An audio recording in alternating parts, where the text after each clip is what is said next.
Alright, hey guys, remember TCG back in the video. I'm here with my brother. Hello. And we're gonna react to the new August 2024 ban list. So we have it loaded up here, but we have our eyes closed, so we're not really looking at this. We saw the first image, but we're gonna get started here. So we're gonna look at it now. Okay, so it looks like this is the Fiendsmith's Oh my Lacrima. god, they hit APOLLOUSA. Yeah. And Hard Red Dragon Archfiend.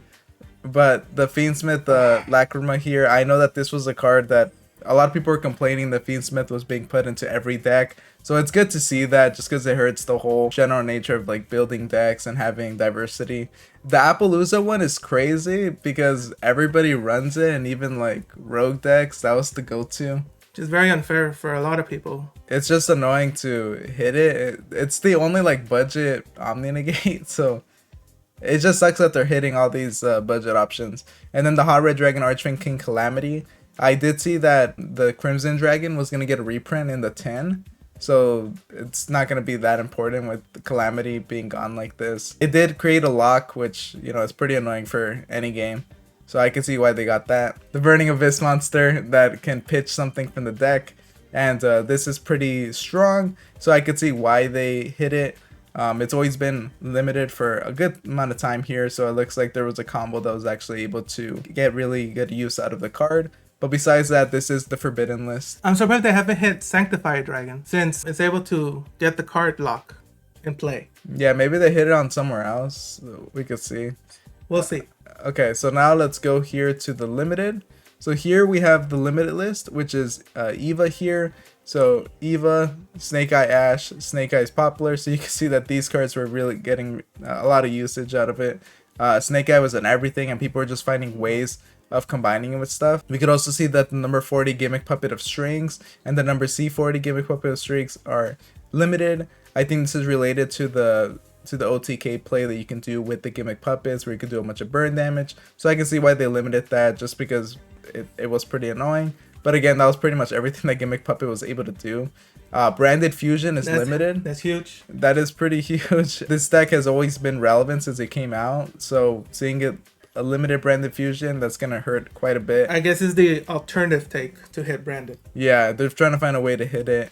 Opening of the Spirit Gates as well. We have ourselves Pot of Prosperity, which that's pretty crazy because that is a card that, you know, has been a consistent staple for a while now. So seeing it at 1 is pretty insane.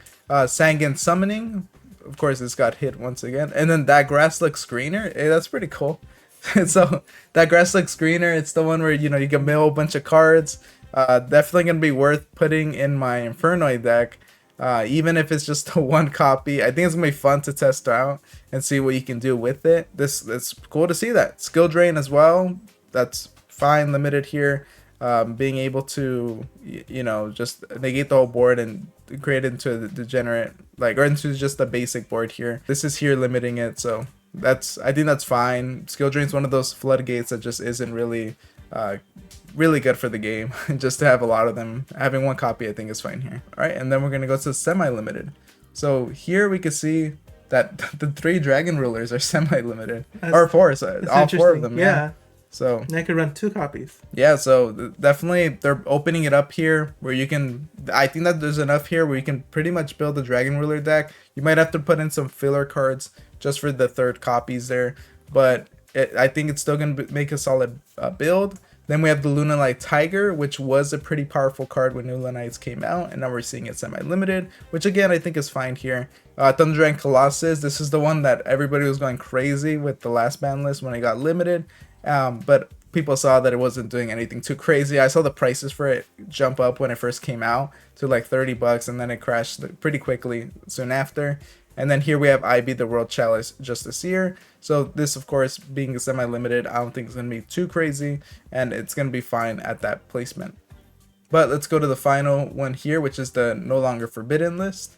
So here, this is the unlimited. So here we have Armageddonite, which is a pretty solid monster here. This is the one that pitches something from the deck to the grave. So then we have Red Rose Dragon. So this was the card that had a pretty powerful combo with Black Rose Dragon, or just in general just using this little plant engine for the deck. Then we have Kieran here at unlimited. So we saw that too, where it got limited with the new Magic Spectre support. People suspected that it would be limited, but now we have it at 3 copies, so you can definitely play around with that. We have the Performance Plush Fire. So I heard that it got an errata. So that's probably why it's here as unlimited.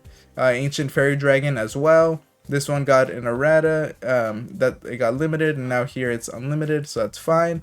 Danglong First of the Yang Zing, so this is a pretty powerful Yang Zing monster. But yeah, we're really just gonna see it in Sword Soul, and either way in Sword Soul, they only ran it at 1 copy, so I think it's fine. And hopefully we can see some Yang Zing decks really utilizing this card.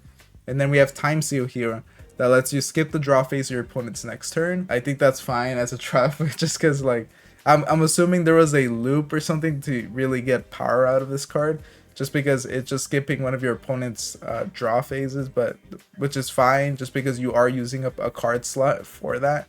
But I'm sure there was a loop related to it that I just don't recall. This is the August ban list here. It's pretty effective. I That think. was fine. Everything I agree. The only part is just APOLLOUSA for a bunch of rogue decks like myself. I think it's a little unfair, but I thought the ban was fine. Yeah, it does seem like they're just targeting rogue decks for no reason here. It's just going to be really annoying for you to really have any way to compete with it. I'm sure they're going to be adding new rogue options, but then they're going to be overpriced, and then we have to wait for them to go down again. So that sucks, but I am happy. The main thing that I'm happy about here is that Graphic Screener. It's going to be fun to test out.